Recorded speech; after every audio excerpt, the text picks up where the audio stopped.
I always look at the stock market, I think of it more, if people study chess, this would be not a good game to study for the stock market, because in chess, an outstanding player will beat a good player 1,000 times in a row. So everything's in front of you, all the moves are known, it's all technique. In poker or in bridge, there's a lot of uncertainties, there's a lot of things you don't know. You can play a hand exactly right and lose. You say, well, I played it right, if I do it again over a night, over a month, I'll do. That's the stock market. The stock market is much closer to poker than it is than any other game. I'm going to try and say some words on the things I've used over the years when I was an amateur, when I ran Magellan, I still use today. I think they make sense. I think they make a lot of sense for investors, and I frankly think it's a tragedy in America that the small investor has been convinced by the media, the print media, the radio, the television media, that they don't have a chance. The big institutions with all their computers and all their degrees and all their money have all the edges, and it just isn't true at all. And when they're convinced, when this happens, when this occurs, people act accordingly.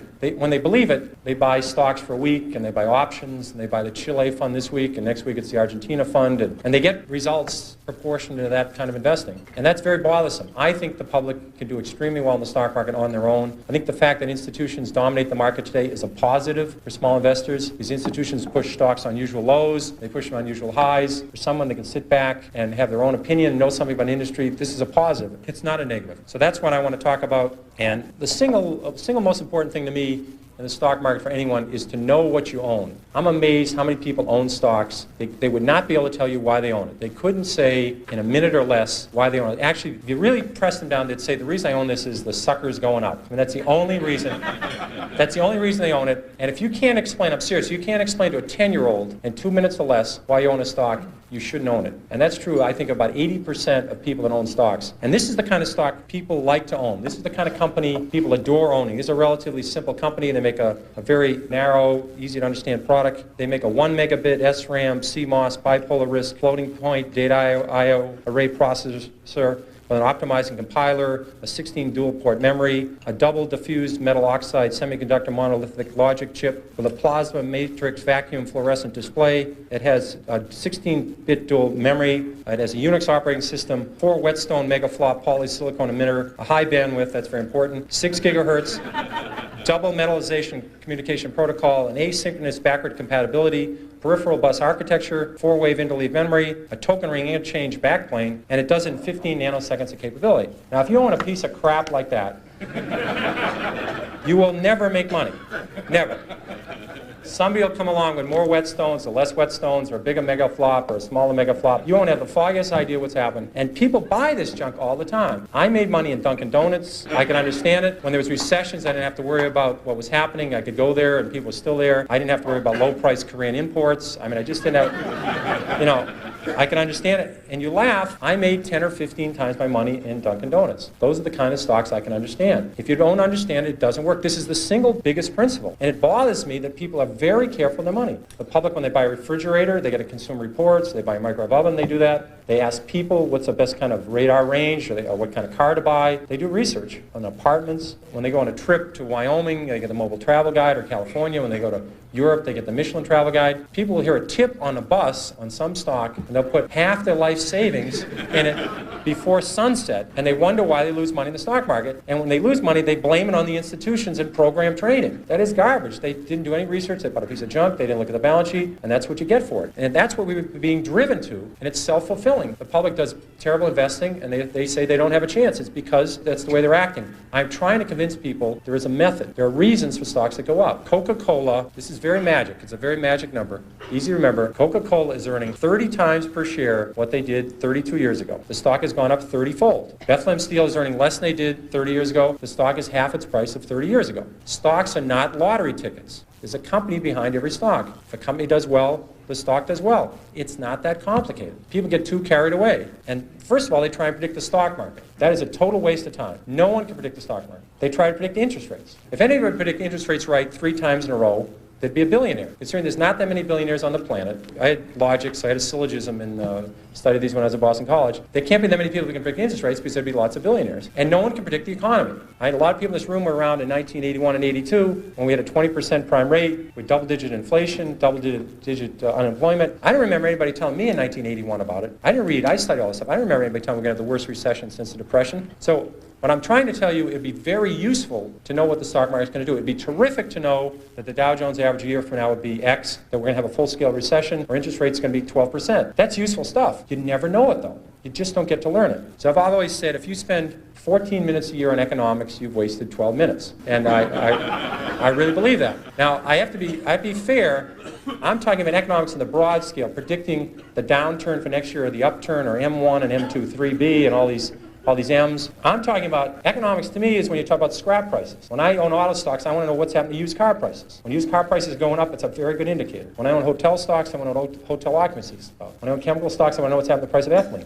These are facts. If aluminum inventories go down 5 straight months, that's relevant. I can deal with that. Home affordability, I want to know about when I own Fannie Mae or I own a housing stock. These are facts. They're economic facts and there's economic predictions. And economic predictions are a total waste. And interest rates, Alan Greenspan's a very honest guy. He would tell you that he can't predict interest rates. He could tell you what short rates are going to do in the next 6 months. Try and stick him on what the long-term rate will be 3 years from now. He'll say, I don't have any idea. So how are you, the investor, supposed to predict interest rates if the head of the Federal Reserve can't do it? So I think that's, but you should study history, and history is the important thing you learn from. What you learn from history is the market goes down. It goes down a lot. The math is simple. There's been 93 years a century. This is easy to do. The market's had 50 declines of 10% or more. So 50 declines in 93 years. About once every 2 years, the market falls 10%. We call that a correction. That means that's a euphemism for losing a lot of money rapidly. But we call it a correction. And so 50 declines in 93 years, about once every 2 years, the market falls 10%. Of those 50 declines, 15 have been 25% or more. That's known as a bear market. We've had 15 declines in 93 years. So every 6 years, the market's going to have a 25% decline. That's all you need to know. You need to know the market's going to go down sometime. If you're not ready for that, you shouldn't own stocks. And it's good when it happens. If you like a stock at 14 and it goes to 6, that's great.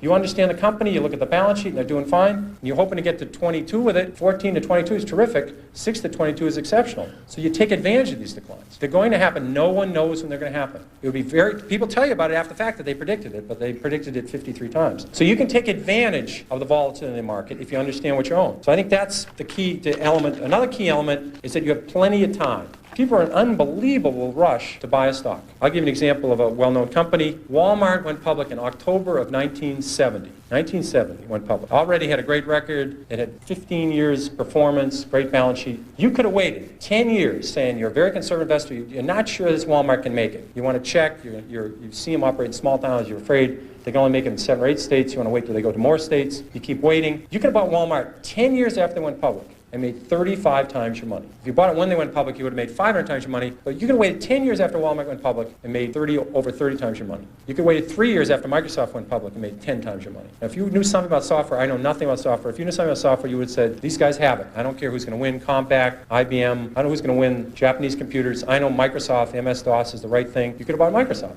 Again, I'm repeating myself, stocks are not a lottery ticket. There's a company behind every stock. And you can just watch it. You have plenty of time. People are in an amazing rush to purchase a security. They're out of breath when they call up. You don't need to do this. You need an edge to make money, too. People have incredible edges, and they throw them away. I'll give you a quick example of SmithKline. This is a stock that had Tagamet. Now, you didn't have to buy SmithKline when Tagamet was doing clinical trials. You didn't have to buy SmithKline when Tagamet was talked about in the New England Journal of Medicine or the British version, Lancet. You could have bought SmithKline when Tagamet first came out, a year after it came out. Let's say your spouse, your mother, your father, you were a nurse, you were a druggist, you're writing all these prescriptions. Tagamet was doing an amazing job of curing ulcers, and it was a wonderful pill for the company because if you just stopped taking it, the ulcer came back. See, it would have been a crummy product if you took it for $1 and it went away, but it was a great product for the company. But you could have bought it 2 years after the product was on the market and made 5 or 6 times your money. I mean, all the druggists, all the nurses, all the people, millions of people saw this product, and they're out buying oil companies, or drilling rigs, It happens. And then 3 years later or 4 years later, Glaxo, even a bigger company, it's a huge company, a British company, brought out Zantac, which was a better, at that time, an improved product. And you could have seen that take market share, do well. You could have bought Glaxo and triple your money. So you only need a few stocks in your lifetime. They're in your industry. I think of people, if you'd worked in the auto industry, let's say you're an auto dealer, the last 10 years. You would have seen Chrysler come up with a minivan. You've seen, if you're a Buick dealer, a Toyota dealer, Honda dealer, you would have seen the Chrysler dealership packed with people. You could have made 10 times your money on Chrysler a year after the minivan came out. Ford introduced the Taurus Sable, the most successful line of cars in the last 20 years. Ford went up 7-fold on the Taurus Sable. So if you're a car dealer, you only need to buy a few stocks every decade. When your lifetime's over, you don't need a lot of five-baggers to make a lot of money starting with $10,000 or $5,000. So in your own industry, you're going to see a lot of stocks, and that's what bothers me. There are good stocks out there looking for you, and people just aren't listening, and they're just not watching it. And they have incredible edges. People have big edges over me. They work in the aluminum industry. I see aluminum industries coming down, inventories coming down 6 straight months. They see demand improving. In America today, you know, it's hard to get an EPA permit for a bowling alley, never mind an aluminum smelter. So you know when aluminum gets tight, you just can't build 7 aluminum smelters. So when you see this coming, you can say, wait a second, I can make some money. When an industry goes from terrible to mediocre, the stock goes north. When it goes from mediocre to good, the stock goes north. And it goes from good to terrific, the stock goes north. There's lots of ways to make money in your own industry. You can be a supplier in the industry, you can be a customer. This thing happens in the paper industry, it happens in the steel industry. It doesn't happen every week, but if you're in some field, you'll see a turn, you'll see something in the publishing industry. These things come along, and it's just mind-boggling. People throw it away. One of the things I find, a couple of rules I want to throw out that I find useful, is a lot of times people buy on the basis the stock has gone down this much. How much further can it go down? I remember when Polaroid went from 130 to 100, people said, here's this great company, great record. If it ever gets below 100, just buy every share, and it did get below 100. A lot of people bought on that basis saying, look, it's gone from 135 to 100. It's now 95, what a buy. Within a year, it was 18. And this is a company with no debt. I mean, this is a company, it was just so overpriced, it went down. I did the same thing in my, I think my first or second year of Fidelity. Kaiser Industries had gone from $26 a share to 16. I said, how much lower can it go? It's 16. So I think we bought one of the biggest blocks ever on the American Stock Exchange of Kaiser Industries at 14. I said, it's gone from 26 to 16. How much lower can it go? Well, at 10, I called my mother and said, Mom, you got to look at this Kaiser Industries. I mean, how much lower can it go? It's gone from 26 to 10. Well, it went to 6, it went to 5, it went to 4, it went to 3. Now, fortunately, this happened rapidly, or I would probably be still caddying or working at the Stop and Shop, but it happened fast. So I was able to, it was compressed. And at 3, I figured out, there's something very wrong here because Kaiser Industries owns 40% of Kaiser Steel, they own 40% of Kaiser Aluminum, they own 32% of Kaiser Cement, they own Kaiser Broadcasting, they own Kaiser Sand and Gravel, Kaiser Engineers, they own Jeep, they own business after business, and they had no debt. Now, I learned this very early. This might be a breakthrough for some people. It's very hard to go bankrupt if you don't have any debt. It's tricky. Some people can approach that. It's a real achievement. But they had no debt, and the whole company at 3 was selling at about $75 million. At that point, it was equal to buying one Boeing 747. I said, there's something wrong with this company selling for $75 million. I was a little premature at 16, but I said, everything's fine, and eventually this will work out. And what they did is they gave away all their shares to their shareholders. They passed out shares in Kaiser Cement, they passed out shares in Kaiser Aluminum, they passed out their public shares in Kaiser Steel, they sold all the other businesses, and you get about $50 a share. But if you didn't understand the company, if you're just buying on the fact the stock had gone from 26 to 16, and then it went to 10, what would you do when it went to 9? What would you do when it went to 8? What would you do when it went to 7? This is the problem that people have, is they sell stocks because they didn't know why they bought it, then it went down, and they don't know what to do now. Do you flip a coin? Do you walk around the block? What do you do? So if you don't understand the company, you have this problem when they go down. Eventually, they always come back. This one doesn't work either. People think RCA just about got back to its 1929 high when General Electric took it over. A lot of double nits never came back. Remember those beauties? Floppy disks, Western Union, the list goes on and on. People saying it'll come back. Well, it doesn't have to come back. Here's another one you hear all the time. It's $3. How much can I lose? I've had people call me up saying, I'm thinking of buying this stock at 3. How much can I lose? Well, again, you may need a piece of paper for this, but if you put $20,000 in a stock at 50, or your neighbor put $20,000 at 50 into the stock, and you put $20,000 in at 3, and it goes to 0, you lose exactly the same amount of money. Everything. And people say it's 3. How much can I lose? Well, if you put $1 million on it, you can lose $1 million. Just the fact that stock. This may be a reason to research a stock. The fact that stock is 3 down from 100 doesn't mean you should buy it. The important thing is you can't get too attached to a stock. You have to understand there's a company behind it. You can't treat this like your grandchildren. No, you have to deal with the stock and say, I understand the company, and if it deteriorates, if the fundamentals slip, you have to say goodbye to it. If one rule you want to remember is, the stock does not know you own it. This is a breakthrough. So don't get, you have to understand it and say they're doing well, and as long as they keep doing well, my best stocks have been my 5th, 6th, 7th year I own them, not my 5th, 6th, 7th day. So you have to understand that and stay with it. And then I want to conclude with there's always something to worry about. If you own stocks, there's always something to worry about. You can't get away from it. What happens in the 50s, people were worried about, the only reason we got out of the Depression was World War II. We got another recession in the early 50s. They said we're going to go right back into a depression. People were worried about a depression in the 50s, and they worried about nuclear war. Back then, the little warheads they had then, they couldn't blow up McLean, West Virginia, or McLean, Virginia, or Charlestown. Now, all these countries that end in STAN, there's 9 of these STAN countries that have come out of Russia. They all have enough warheads to blow the world up, and no one worries about it. When I was a kid, people were building fallout shelters, and we used to have this civil defense drill. Remember this one in high school? You get under your desk. I never thought even then that was a particularly good thing to do. They'd blow us, some people in a hat would all get under our desk, But in the 50s, people wouldn't buy stocks, except for the 80s. The 50s was the best decade, this century of the stock market. And people wouldn't buy stocks in the 50s because they're worried about nuclear war and they're worried about recent depression. Then people, remember when oil went from 4 to 40 and it was going to go to 100 and we're going to have a depression? Remember that one? Well, about 3 years later, the same experts, now higher paid, oil's now at 10, and they said it was going to go to 4 and we're going to have a depression. And then the Japanese, remember how the Japanese were going to own the world? Remember that one? And that we're going to have a depression? And then about 2 years later, we're all worried about Japan collapsing. And this is the most absurd thing I've ever heard. There's a company with a 20% savings rate, incredible workforce, incredible productivity, and people were saying we're going to have a depression because Japan's going to collapse. And they had, on their prayer list, they lowered Mother Teresa and crippled children, and they were praying for Japan at night.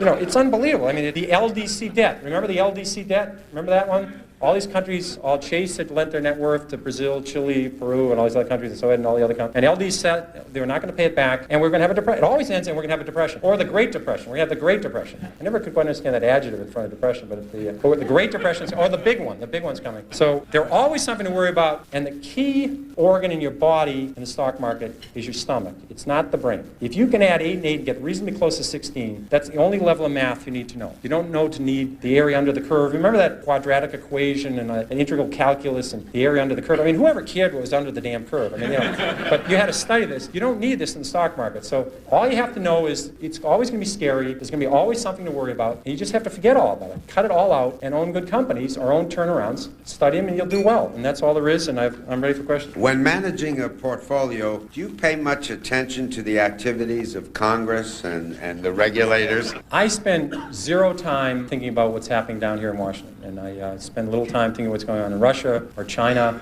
I just deal with facts. When the economy's going down, when the economy's going the wrong way, I can deal with that. This whole health care reform bill drove a lot of drug stocks down to low levels. And I could say to myself, well, 60% of Johnson & Johnson's earnings are outside the United States. Their pharmaceutical drug business is all on patent. Nothing's coming off patent. They only have 5% of sales from one product, which is Tylenol, which is already an over-the-counter drug and it's growing overseas. I says, why is this stock gone from 58 to 36? And these companies are already dealing in Japan and overseas with they already have the government controlling pharmaceutical prices. They've dealt with it. So I deal with facts. They might, this year, I thought it was very likely you'd have a bill passed on health care. It didn't happen. They drove the stocks down, but I think the stocks would have rebounded anyway, even if the health care bill was passed. So I don't deal with what's happening in Congress or what's going to happen in the future. I just deal with what's happening in the economy and what's happening in the companies I call. How useful is the financial reporting in the general daily press to you, and how useful should it be to investors in general? It has improved dramatically, not just in the press, but also company reporting. 10 years ago, companies didn't have interim balance sheets. It's hard to imagine. They only gave their balance sheet to you once a year. Now they show you quarterly what's happening in their inventories, what's happening in receivables. And now in the major newspapers, they'll even show types of funds. They're now, I think there's 2,500 companies in the New York Stock Exchange. There's over 5,000 different mutual funds. So there's twice as many mutual funds as there are stocks. At least in the paper day, explains what kind of fund this fund is. So I think reporting has improved. They report earnings. But again, I think if you own auto stocks, you shouldn't be reading financial part of the newspaper. On Wednesday, the local newspaper, Tuesday some places, or on Saturday, they have a whole 4 pages on automobiles. And they talk about new models. And they say this one stinks and this one's outstanding. They really, if you own auto stocks, that's the part of the newspaper you should be in. You shouldn't be calling your broker 4 times a day to get stock quotes. It doesn't work. Getting up in the morning to look to see how your stock did yesterday is not useful. All this stuff is just a waste of time. If you're adding up how much your stocks are worth, absolute waste of time. You should be looking at the company when you get the quarterly reports. You should be, if you're at the mall, imagine if you were in the if you're in the retailing industry or if you're in the restaurant industry, you would have seen Taco Bell, you would have seen McDonald's, you would have seen Toys R Us. I mean, you would have seen all these companies do terrifically well. You would have seen Bombay, you would have seen Tandy with Radio Shack, and you would have seen Radio Shack roll across the country, and pretty soon there were 25 Radio Shacks in every major city, and you said, there's not much room for them to go. But they had a 20-year great run. That's what you're dealing with. You're not dealing with the minutia of today. You're dealing, what's this company doing 2 years, 3 years, 4 years, 5 years from now? And if you're dealing with a cyclical and business is turning around, you wait for signs that business is slowing down. And when you see it, you move on to something else. Are you concerned about the volatility in the financial markets today? Do you think something needs to be done to reduce it? I love volatility. I remember when in 1972 the market went down dramatically and Taco Bell went from 14 to 1. They had no debt. They never had a restaurant close. And I started buying at 7, but I kept on to it and it went to 1. And it was the largest position in Magellan in 1978. When it was bought out by $42 by Pepsi-Cola, and I think it would have gone to $400 if they didn't buy it out. I think volatility is terrific. I think these callers are very important. I don't think the market going up 80 points one day and down 80 the next is a good thing for the public. I think that's not a very good thing. But I think all of these callers and all these other things, to keep the volatility down each day is important. But the market's going to go up and down. Human nature hasn't changed a lot in 25,000 years. And some event will come out of left field and the market will go down or the market will go up. So volatility will occur, and markets will continue to have these ups and downs. I think that's a great opportunity if people can understand what they own. If they don't understand what they own, they can own mutual funds, try and figure out mutual funds they own, and keep adding to it. Basically, corporate profits have grown about 8% a year historically. So corporate profits double about every 9 years. The stock market ought to double about every 9 years. So I think the next market's about 3,800 today, 3,700. I'm pretty convinced the next 3,800 points will be up. It won't be down. The next 500 points, the next 600 points, I don't know which way they're going. So the market ought to double in the next 8 or 9 years. It ought to double again in the 8 or 9 years after that. Because profits will go up 8% a year and stocks will fall. That's all there is to it. The market went down. When I ran Magellan on 13 years, the market went down 9 times. And every time the market went down, Magellan went down. I was 9 for 9. Because it's very important. This is another one of these numbers you ought to write down. If you put $1,000 in a stock, all you can lose is $1,000. I've done that several times. But if you're right, you can make $5,000, $10,000, $20,000. So this business, you don't have to be right 1 out of 2 times. You can be right 1 out of 4. As long as times you're right, you know the company's doing well, you know they're doing a great job, and you add to it, or at least you don't sell it. Terrible tragedy. So you can make more money on the upside. So I just wrote those out. This questioner intends to put $1,000 yearly into my 4-year-old daughter's education fund. Where should I put it? Invested one. The other just covers everybody else. What are some of your current market favorites and why? Well, on the first one, and this is important whether you're investing for a 4-year-old, 14-year-old, or 74-year-old, you have to say, what am I going to do when the market goes down? Because I've had audiences like this,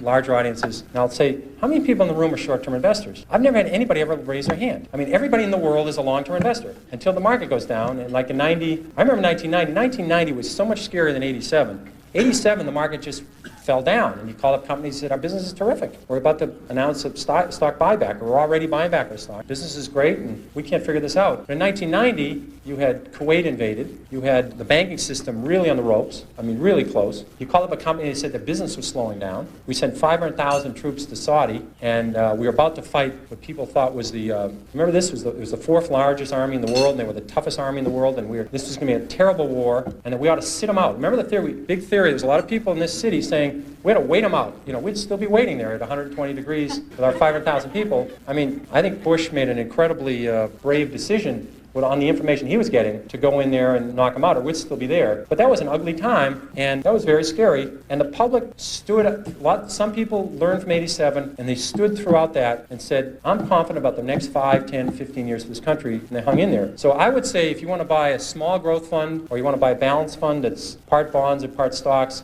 you put so much money in, put more in every year, you'll be very pleased in 10, 20, 30 years. Stocks will beat the hell out of money markets. They can beat the hell out of bonds. No group of, you think of it, any corporations, McDonald's, any of these great companies, Marriott, you name it, they've never got together and said, we're really doing well. Why don't we raise the coupon on our bonds? So, those bondholders have been really loyal. We've been given 8%. Why don't we raise it to 9? But companies like Automatic Data Processing, they do payroll. It's an amazing, prosaic company. 32 years of higher earnings. 32 years of double-digit earnings growth. We've had recessions. We've had wars. We've had changes in Congress, changes in the Supreme Court. report 32 years of up earnings. So, I mean, that's what you're relying on. Johnson & Johnson, 30 years of up earnings. I mean, these are General Parts, 42 years of up earnings. Emerson Electric, 38 years of up earnings. You don't see companies like this in other parts of the world. So I think that's what you buy when you buy a fund. You're buying a bunch of good companies. And in the decade of the 80s, I think this is key. The decade of the 80s, this is what you hear from the press. This is what you hear from TV. In the decade of the 80s, the 500 largest companies eliminated 3 million jobs. 3 million jobs. But there was 2.1 million businesses started in the 1980s. And if they just have 10 people each, that's 21 million jobs. It's an incredible job machine we have in America. So that's what happened in the 80s. 2.1 million businesses created all the jobs. And the decade of the 90s, the top 500 companies are going to eliminate another 3 million people. And all you ever hear about is Company X lays off 5,000 people in Hartford, and Company Y lays off 5,000 people in Rochester, and somebody doesn't buy a sofa in Scottsdale, Arizona, because they're reading their newspaper about another layoff in the Northeast. That's the nature. These companies have to do it to stay competitive. That's our business. Speaking of banks, are you concerned about banks being